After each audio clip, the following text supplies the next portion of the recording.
And amid the coronavirus pandemic here in Nigeria, Boko Haram insurgents are attacking villages in the northeastern parts of the country. Boko Haram fighters have waged a decade-long insurgency in the northeast of Nigeria that has killed more than 36,000 people and displaced around 1.8 million. And hours after the Senate called for special military operations in the northwest, President Muhammadu Buhari approved a plan by the Ministry of Defense to flush out bandits that have been terrorizing the region. Also, on the floor of the Senate, Senator Ibrahim Gober gave a damning report that over 5,000 indigents of Sokoto State have now turned to soldiers from the Niger Republic for protection against armed bandits. It says the Nigerian army has completely abandoned the people. As in other parts of the world, Nigeria is grappling with the dire consequences of the COVID-19 pandemic.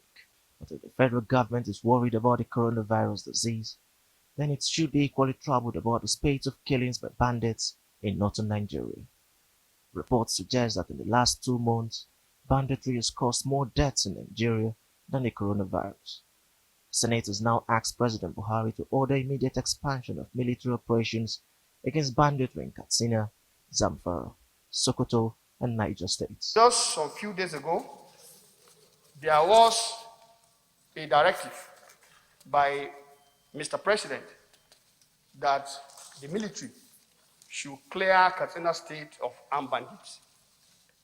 I'm bringing this motion so that we can urge this issue to consider other adjoining states, because when this, operation is taken in Katsina State, they are bound to look for safe haven in other states. The United Nations has also raised concerns about the deteriorating security situation in Nigeria. It says violence in the northwest has forced more than 20,000 Nigerians to flee to the Niger Republic since April. Senator Ibrahim Gobil believes banditry is worse in Sokoto State than any other part of the country. He says more than 300 indigents are either being killed or kidnapped by armed bandits on a daily basis. The situation is so bad that we only get the calls, we only get help from the Republic of Niger, not even from Nigeria here. What is happening is that when there is a problem, when you call people from the Nigerian army, they will never come. Or they will come and stay somewhere about 4,000 meters and then start watching people being killed. And nobody is doing anything. But immediately you phone the commandant of Solulu, that is about 5 kilometers away. The guy will come in, the army officer will come with his troops, and they help the Nigerians there. Banditry has affected populations living in Zamfara, Kaduna, Niger, Sokoto, Kebbi, and Katsina states in the northwest. An estimated 21 million people in these states are also exposed to insecurity. While recent efforts by the federal government have been commended, it has failed to bring about the needed relief. And for more insight into the newly launched Operation Accord, I've now been joined via webex, first by Dr. Kabir Adamu, who is in Abuja here, and is a security risk management expert and the managing director of Beacon Consulting. And from Sokoto too, via webex, by Colonel Garba Moyi, the Commissioner for Career and Security Matters in the state. And I'll also be joined later in the studios by Senator Iroegbu. He's a security and defense analyst as well as a journalist and publisher. But let's start first with Colonel Garba Moyi in Sokoto. Colonel, you want to tell us, the state of things, the state of security in Sokoto. Is it the issue of insecurity? Is it perpetrated by armed bandits or Boko Haram terrorists or cattle rustlers? Give us a picture of the true situation in your state. Thank you for having me. The situation in Sokoto is not as it is being publicized. The situation in Sokoto is that of banditry and cattle wrestling, and in some parts we have armed robbers. We don't have Boko Haram in Sokoto State. And the areas affected by the armed banditry are Isa local government, Sabambini, Raba, Goronyo, Kepe, Buruno, Tangaza, and Gudu local government areas. And these are also the hard-hit areas in the act of armed banditry. The situation was aggravated by the fact that these local government areas, most of them are neighboring Zamfara, where the armed banditry was too high.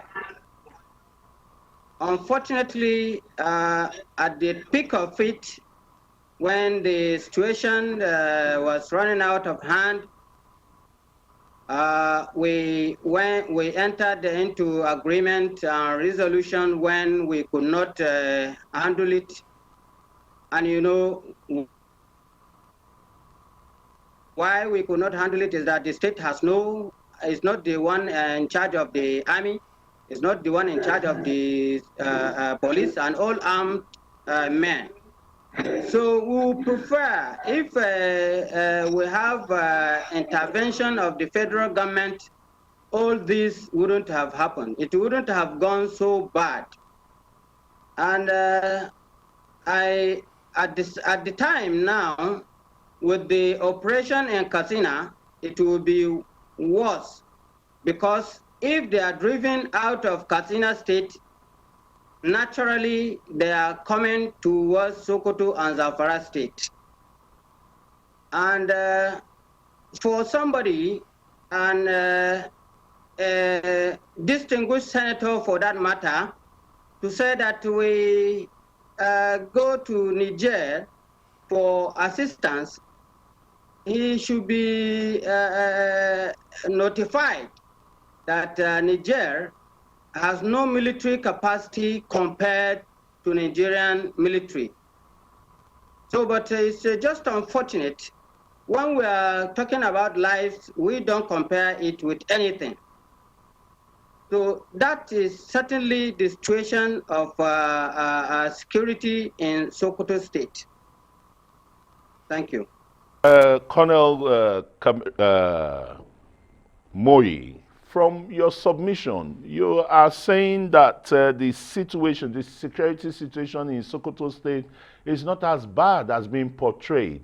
And again, you've contradicted the senator representing those areas you called, Senator Kabir Adamu, who had said that the people resort to the military 4 kilometers away because it's a boundary, international boundary, you know, between Nigeria and Niger Republic. If you are top of the security situation in Sokoto State, why is it deteriorating? Are you again contradicting what the senator said, that at least 300 indigents are killed daily?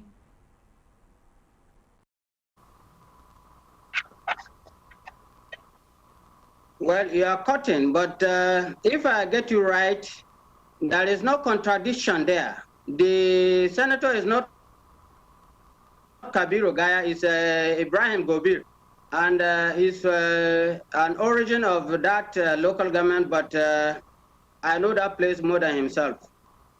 And that is why I contradicted, I challenged him, in fact, let him come to Sokoto.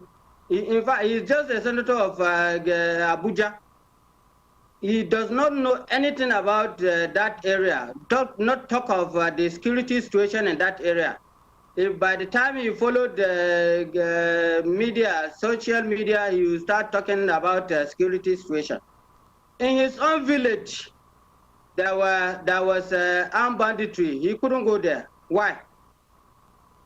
So for him to say he called a commandant from Niger Any name you call from there is the people I know.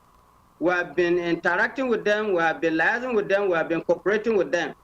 And in many cases, we supply them with information and sometimes we assist them. Thank you. Okay, Colonel, how much efforts have you made to reach the military authorities? I mean, through your governor, because the president has just approved the formation of Operation Accord to flush out these bandits, as you claim, cattle rustlers from Sokoto. Have you reached out to the Defense Ministry to know the modus operandi that they are going to employ so that the innocent citizens of those communities are in safe hands? Well, we have not reached out to the Ministry for Defense, but we have a GOC, General Officer Commanding, who is, I know, very capable and who is doing well. But unfortunately, he doesn't have enough manpower to overcome the situation at his hand. So that is the only problem we have. If only we have enough manpower, all this wouldn't have happened. The manpower is our major problem and the capacity. Garba Moyi would come back to you again. We want to take some messages as we go on a short break. You're still watching the Arise interview. We've got more still ahead. Stay with us.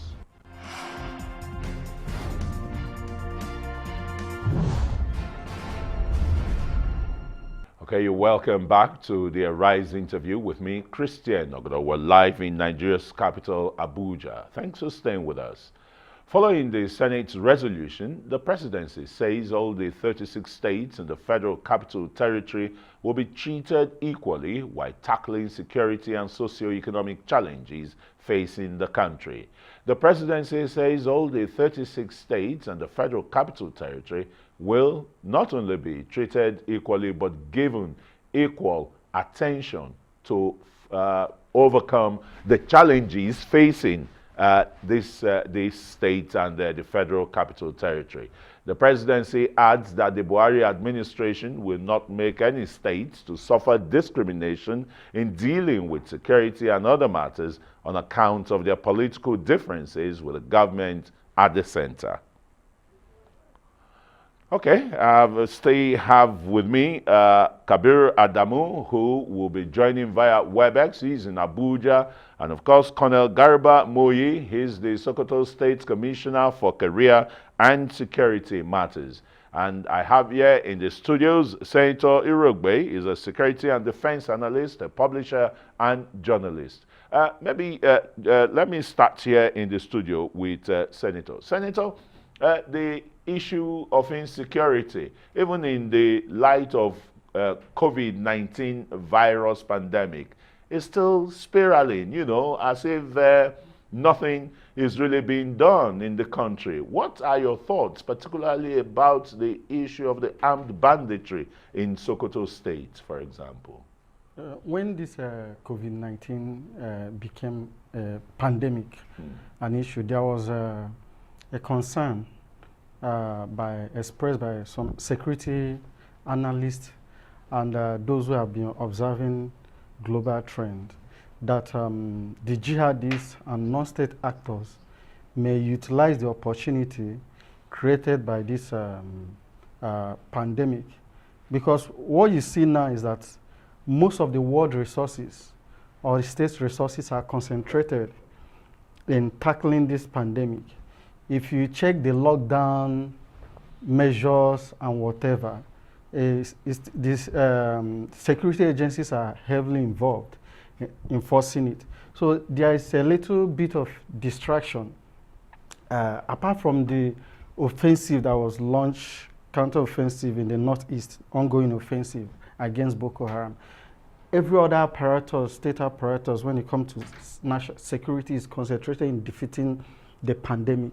So that created a kind of lapse in other areas. And these non-state actors seized the momentum. if you check the French commander in the Sahel region, which northern fringes of Nigeria also made this warning some weeks back that non-state actors, the extremists, the jihadists, they are going to cashing in on the COVID virus pandemic. Because the security, the attention is focused. Everybody, in fact, the world over is how to defeat COVID-19. So every other thing became secondary. It's created some kind of lapses there. So. Okay, let's cross to Kabir here, Kabir Adamu. He's in Abuja. Kabir, you want to give us a sense of what really would have gone awry in Sokoto State. You know, they started about a year ago, and the annihilation of the people, their property, I mean, is unbecoming when you have an army division in Sokoto State and a brigade in Sokoto State. What could have gone wrong? A lot, Christian. I don't want to get into the politics of it. The senator who stood up on the chambers of the Senate and made that point is the chairman of the Senate Committee on Intelligence and Security. So I know he knows what he's talking about, apart from coming from that region. At the same time, the commissioner who made those points earlier on is on ground in Sokoto, so he has some points. But I'm an analyst. Incidentally, I'm also from Sokoto. So I'm going to draw my conclusion based on what I have had, security agencies have made, the readings I have done, contacts with traditional rulers, as well as victims of the perpetrators of this act. Now, the conditions that have given rise to banditry are very rife in Sokoto. Not too long ago, I think about 3 weeks back, the MBS, National Bureau of Statistics, released the poverty figures for Nigeria. Sokoto was number one, and incidentally, what that figure is saying is about 70% of the indigents of Sokoto, below the poverty spectrum in Nigeria. Then governance, the forested parts where these bandits are operating in most of the northwestern states. Some of these forested areas run through Sokoto down to Niger, and even beyond. The operations that have been ongoing, Operation Puff Adder, the current one, Operation Accord, has to a large extent not involved Sokoto. And the commissioner made that point. When you do such operations, there is a dislocation from the areas where they have their havens to locations where they are able to operate. And Sokoto, unfortunately, has been at the receiving end of that. Then, of course, the political circumstances, including our inability to block the border that has allowed weapons to cross through into Nigeria. Sokoto shares borders with several countries around, and in particular Niger, where we are aware, based on the evidences and surveys that have been done, that there is a lot of weapon running, routes, gun running routes that crisscross through Sokoto into Nigeria. Then, of course, the activities of terrorist groups, like your panelist in the studio there has mentioned. Sokoto too, if you recall, as far back as 2012, there was a kidnapping incident of a Briton and Italian in Sokoto that was claimed by a particular jihadist group. Now we've seen the resurgence of kidnapping activities in countries that are almost at coterminous borders with Sokoto in the Sahel region. So all of this together means Sokoto is in the ring, as it were, of this type of banditry, and of course, unfortunately, the possibility of terrorism. Now, I have mentioned a lot of things that involve the federal government and the state government.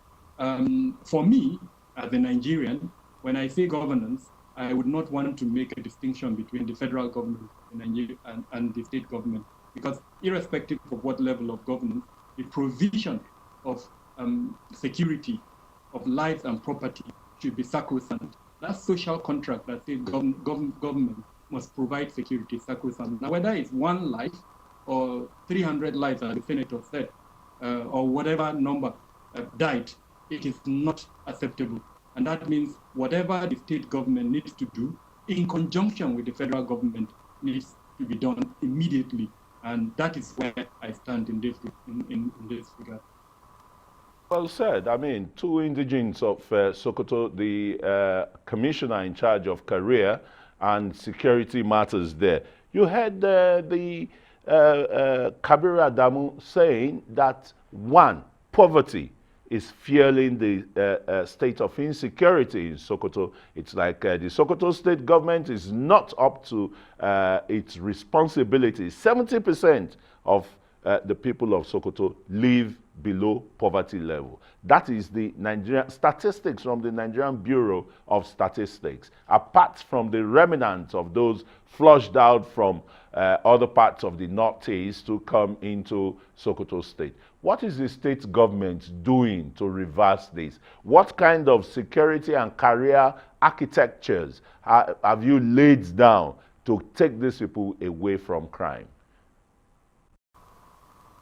Thank you, Chris. First and foremost, in the security circle, is not everything we say to the public. But to say that the state government is not doing anything is an unfair statement. The state government, to the best of my knowledge, I have been involved in the security architecture of the state, but the fact remains that the state government does not have the control of the armed security agencies. However, we are in good working cooperation with them. We are in good working cooperation with the GOC of the division.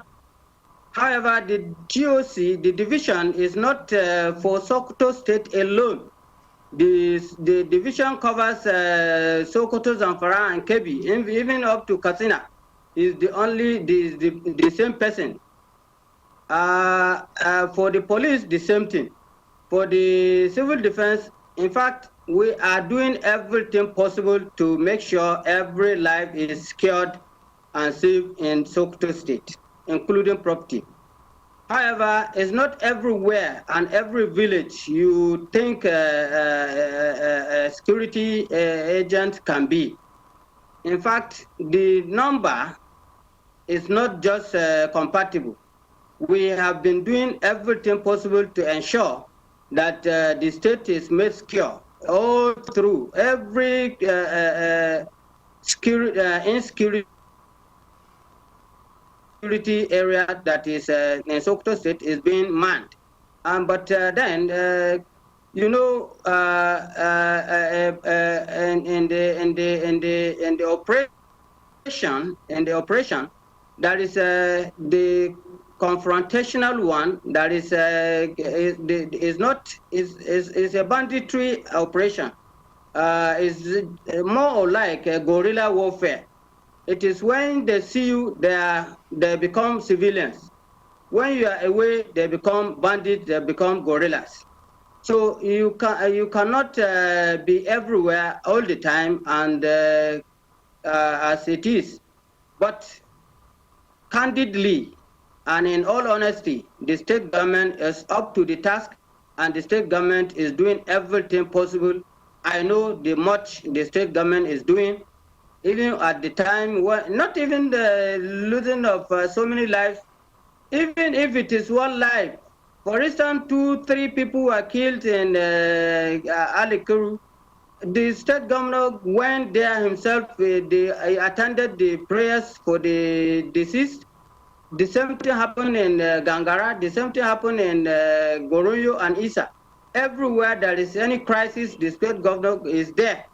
So I don't know. Colonel, all right, Colonel Garba Moyi, we want to take some messages again. When we come back, we'll continue the interrogation of what the state government and the Nigerian government is doing about insecurity in the Northeast and the Northwest. You're still watching the Arise interview. Plenty more still ahead. Stay with us.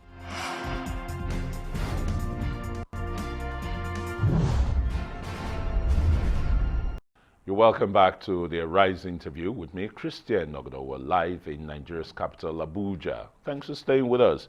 We still have Kabir Adamu in Abuja here, and Colonel Garba Moyi in Sokoto. And of course, in the studios, I have Senator Iroegbu, who is a security and defense analyst. Senator, let me start with you. Colonel Garba Moyi has raised some fundamental issues about, yes, having a division of the Nigerian military in Sokoto. A brigade is there as well, and it is always difficult to, call out on these people to come and rescue their people when they are being attacked. Is there a structural defect or imbalance in the military that is causing such, lapses or inadequacy?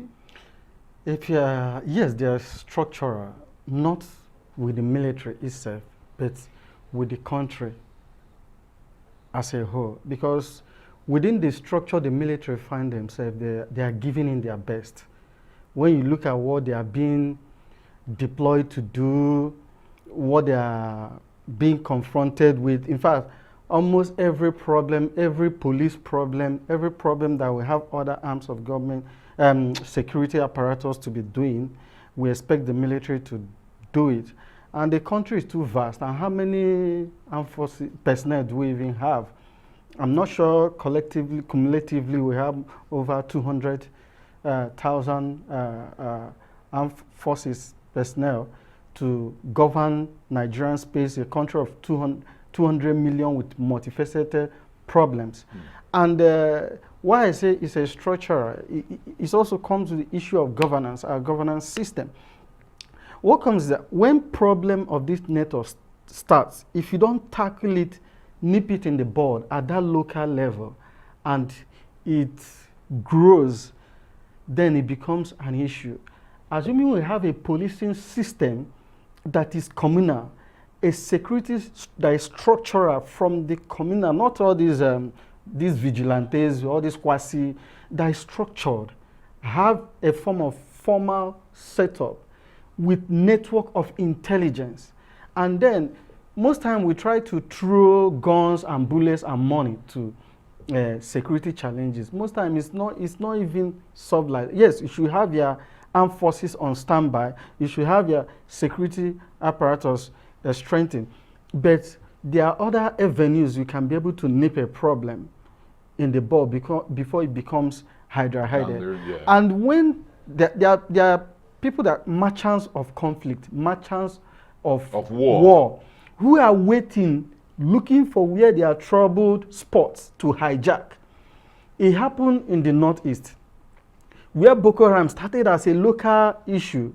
Before you know it, it has international dimension. When international dimension came, it was hijacked. Even the Niger Delta issue, you still have the international dimension to it. And this Northwest, that is what is going on. When it gets to that level, it becomes problematic because the actors and players are multifaceted and it becomes very complex. And if you also check, in every conflict, the engine of that conflict is economy. Like in this case now, struggle for land and resources. Then there's always a vehicle that fuels that engine, a fuel that fuels the engine. That fuel can either be religious or tribal or ethnic or regional. Now the jihadists are trying to bring all these wise ethnic, right, Fulani, Hausa, yes, that is fueling it. And then there's an element that is coming from, I mentioned what is going on in the Sahel region. Yeah. It's the same topography, it's the same environment. Like the Colonel said, Kabir said, that the forest flows from Sokoto down to Niger. It's still the same, they crisscross. You check what is going on in Mali, going on in Burkina Faso, going on in Niger. It's not surprising that it's flowing. So I'm coming back to that merchants of war. Those people who want to maintain, to ensure that these ungoverned spaces, these trouble spots, that they hijack it to make sure that the conflict continues, so that the weapon can be sold, so that some of the resources, like you have gold in the in Sokoto, in that Sahel region, you have uranium, in large quantities. So the more you keep this conflict going, the more those merchants that benefit from this war economy will be mining these resources. But the problem is that we didn't structure our security apparatus to nip this in the bud from onset. Okay. So blaming the military entirely, like I'm saying, is not... will be uncharitable. Yes, uncharitable. Okay, let's speak to Kabir Adamu. Kabir Adamu, Senator Iroegbu has outlined, the structural defects. How about intelligence gathering? We seems to lack that so much in our security apparatus. Don't forget that only last year you were privy to that new security apparatus or roadmap launched. Why is it not helping to solve this situation? Kabir. Yeah, in simple terms, because it is not. When the last one was launched in 2014, or rather when they did a review of why the 2014 national security strategy failed in its entirety, the simple outcome was that it wasn't implemented. So the last one, launched in December 2019, is not being implemented, unfortunately. And my worry with that is it tells us of it envisages a paradigm shift from state-centric security to people-centered security. Now, in a democratic setting, that is what we need. We need the villager in Gobir or whatever part of Nigeria, in Bayelsa, in wherever, to take ownership of security. And the platform that was provided for that is the community policing platform. For a lot of reasons, that community policing platform has not yet been implemented. And I would like to commend the Sokoto State government for, especially the Sokoto State Police Command. I'm aware that the community policing platforms in Sokoto State are quite active. However, for us to see the result of these types of platform, there is a need for better coordination. And that coordination would come in place if all the security agencies work together as one to implement whatever security strategy the state government is trying to implement. So in this instance, Senator Iroegbu talked about a stretched military, which is true. But we all know that in social science, the sum of the parts is greater than the whole. So if you bring the military, bring the police, and the several other security agencies, almost about 27 of them, bring them together to work as one, then the results will be more effective. So I think we should go back to that document and start the implementation. And to that extent, the Office of the National Security Advisor that launched that document needs to take it down to the state level so that the state governors will buy into that document, that strategy, and then, of course, start the implementation of that strategy. Anything short than that, honestly, we would still come back here in the next, God forbid, 10 years and discuss this. Let me give you an example. The forest areas that we're talking about, under our constitution, most of these forest areas belong to the state government.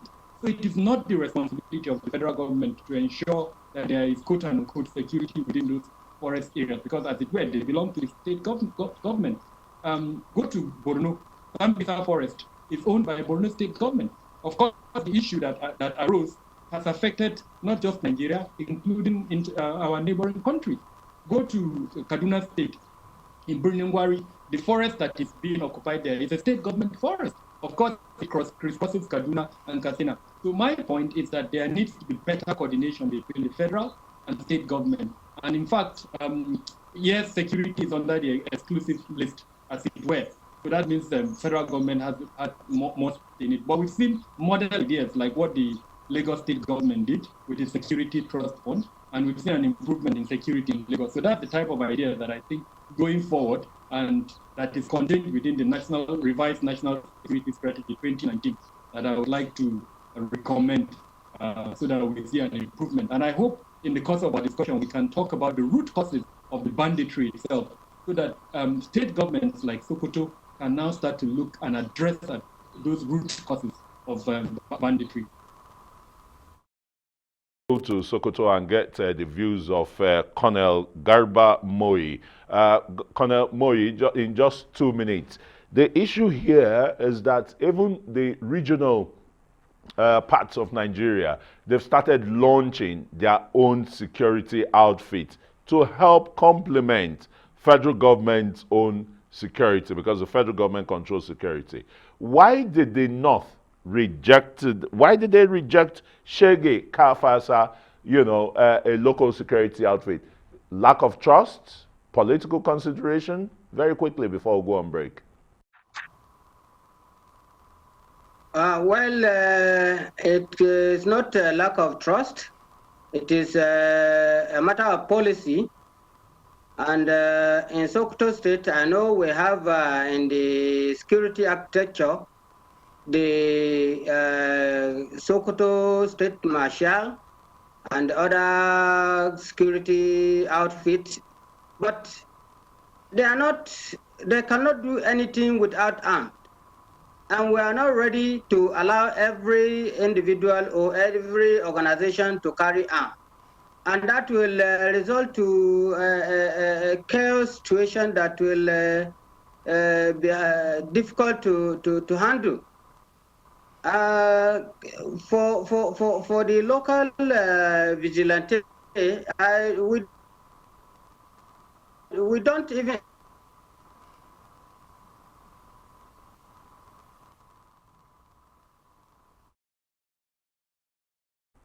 Okay, it looks as if we're having some video problems in Sokoto there with Colonel Garba Moyi. You just want to quickly, we're going on break very shortly, just attempt if Shege Kafasa wouldn't have helped, in solving some of these problems, issues of banditry that we're having.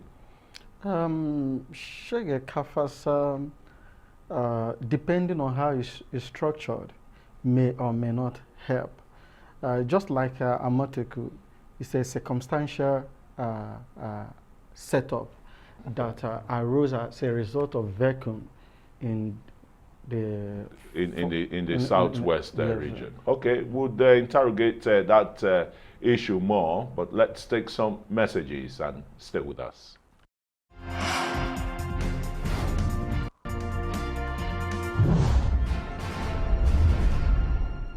You're welcome back to the Rise interview with me, Christian Ogodo. Let's go back to Sokoto via WebEx, where Colonel Garba Moyi, who is the Sokoto State Commissioner for Career and Security Matters. Colonel, you were expatiating on, the issue of Shege Kafasa, and you said you have your local vigilante in Sokoto. Tell us more about it and how have they helped, to secure the border communities with Niger, Sokoto border communities with Niger. Colonel? The local vigilante I was talking about is one of the security architectures set up or organized by the state, mainly for information gathering and maybe local control of populace and rest of them. Not armed and not to fight banditry, no.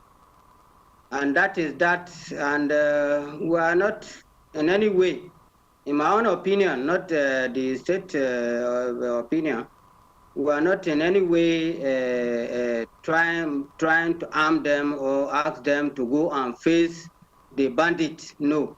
Because we have the army, we have the police, we have the Air Force. So those are the ones that are constitutionally given the mandate to fight banditry. And even the military, we know very well, it is the secondary role they are playing now. It is the police role, and it's a secondary role for the army to go against the banditry. However, the security of lives and property is a responsibility of the state from federal government. So it's put together. That is what we have here. Sokoto Marshal are not armed. Thank you. idea then of a state police or local government police, as it says, do you think that will help to curtail the kind of banditry that you're witnessing in Sokoto State?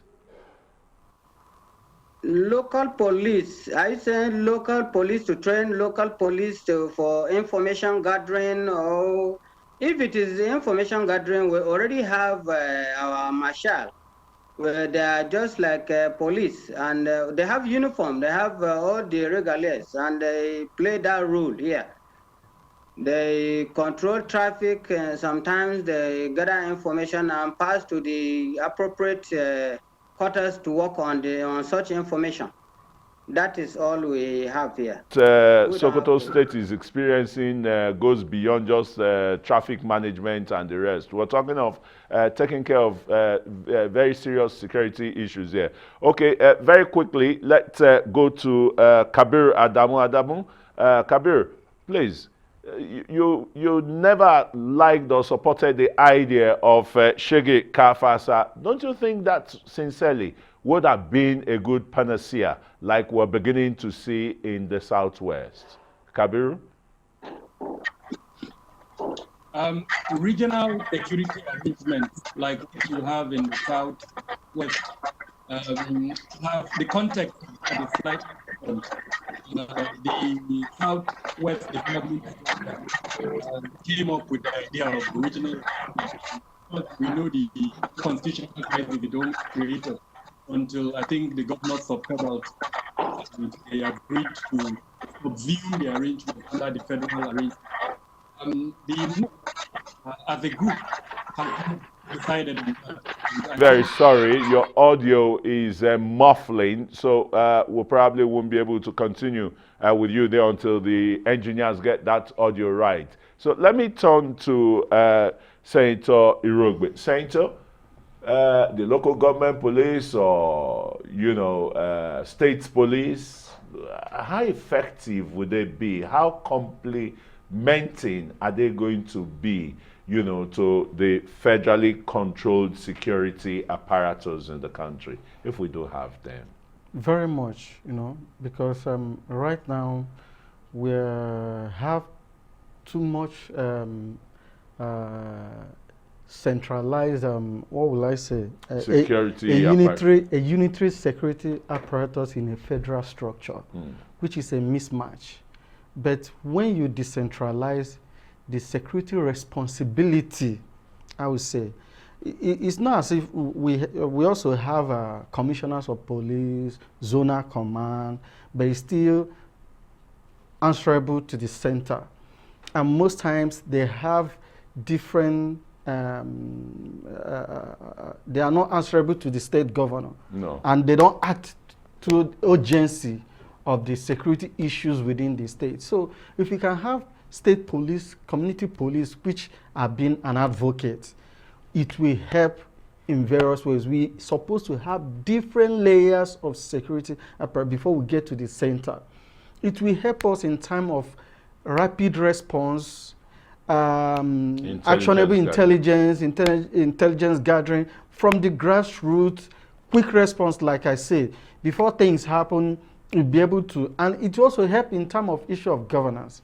But that's why nature abhors vacuum. What we are having this Amateku, having vigilante here and there, having one form of local, is because of the vacuum created by absence of this formalized states and community policing, and because it requires constitutional amendment. That's why, as for now, people are adopting these stopgap measures.